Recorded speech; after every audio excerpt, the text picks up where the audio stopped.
You know what? I did a mistake right now. I was actually talking, and I forgot to press record.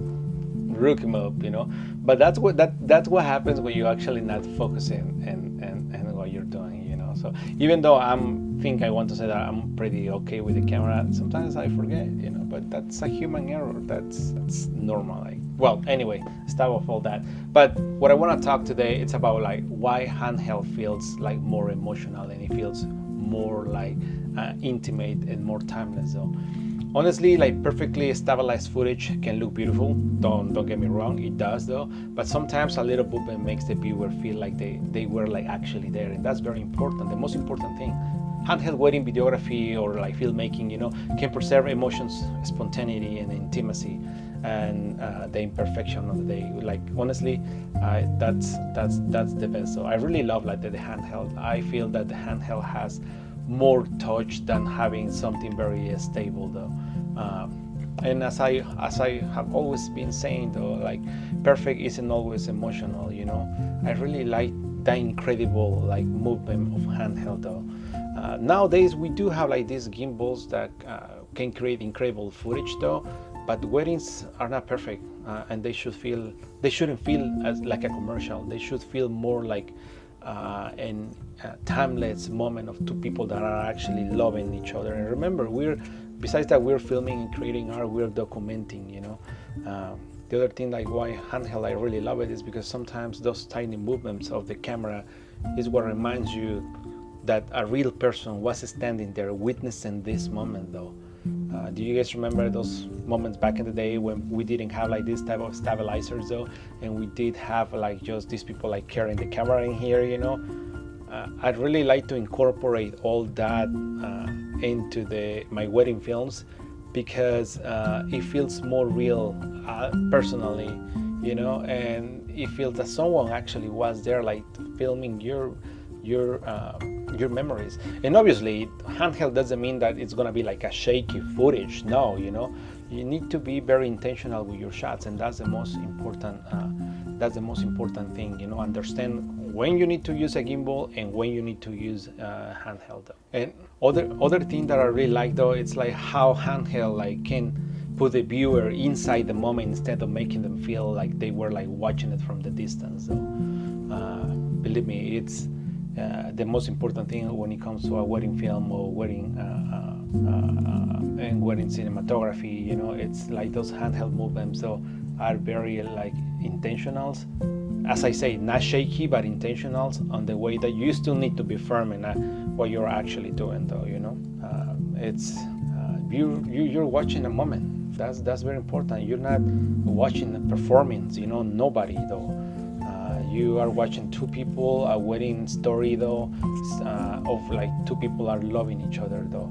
Remember, a wedding it's in a movie set though. People sometimes move unexpectedly, laugh, cry, hug, and react. And those handheld movements though allow you to react with the movement instead of constantly like trying to maintain that perfect framing though. And that's when I say like that's why weddings are not perfect, but that's what I'm referring to.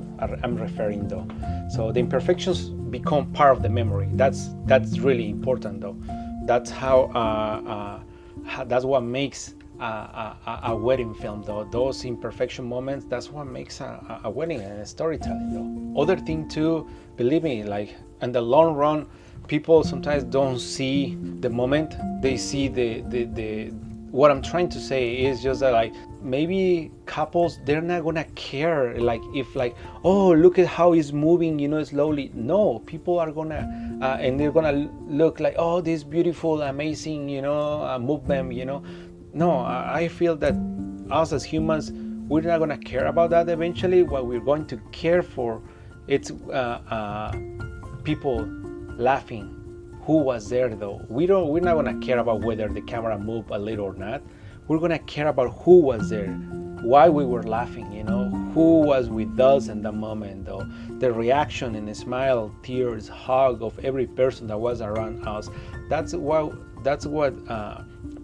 couples are going to care for. Believe me, as I said, like maybe couples are not gonna care like if the camera moves a little or it was a little bit shaky. Like they're going to care about their dad's reaction, you know, their grandmother dancing, for example, friends screaming, you know, and pumping everything at the moment, you know, their partner looking at them, the way everybody was feeling that night. That's nostalgia angle, though. That's what people are going to care.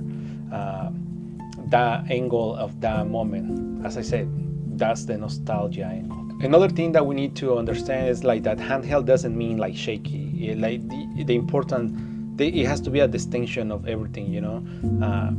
Handheld, people would think like bad camera work, you know, and then good handheld, oh wow, you know, cool shots. But no, remember, you know, you got to be intentional movements, like good composition, controlled breathing, you know, proper shutter speed, though, understanding, depending if you want to make it cool, you know, or like being creative, understanding of the body movement and knowing when not to move, though. You know, that those are very important points where like people need to understand the difference of how to use handheld. You know, handheld doesn't mean that you're gonna carry it being bumping around, you know, and then and then move them like this and grab the camera and going like up and down, you know. No, that depends of your creativity. But when it comes to like very important moments, handheld it's a very useful tool in those moments, though. For example, when I use handheld, you know, and when I use gimbal, gimbal, you know, for example, I use it in elegance entrances, though, establishing shots, though, and venue details, though, and portrait cinematic movements, though. In handheld, I use it when it's like emotional reactions, dancing, hugs, candid moments, fast-pacing moments, intimate, when documentary scenes, though. That's when you use the handheld. And my philosophy, as I always said, you know, I don't want every shot to look cinematic. I want the entire film to feel cinematic, though, timeless, lovely, though. That's what I'm caring for, you know. Make the film look cinematic, so, and timeless and lovely. Sometimes a perfectly static establishing shot can feel observational, though. I think that I said it right. But handheld movement can subconsciously communicate like that someone was actually there, you know. That's why I feel that handheld footage can feel more like human, intimate, spontaneous, and authentic. And that's the word, authentic and truthful, you know. Authentic and truthful. Yes, authentic and truthful. Yeah, so that's why I wanted to make that video, to show you like what handheld looks more or feel more real, you know, than having sometimes a gimbal. So like I say, know the difference of when to use handheld and when to use a gimbal. Not everything is handheld, though. I'm sorry, not everything is gimbal. Understand that. That's very important, especially if you want to create something like wedding films, you know. As everybody has their own style, everybody has their own concept, and they can do whatever they want. But at least my criticism is that, you know, and now I just want you to ask yourself, you know, which one makes you feel more like you were actually there, you know.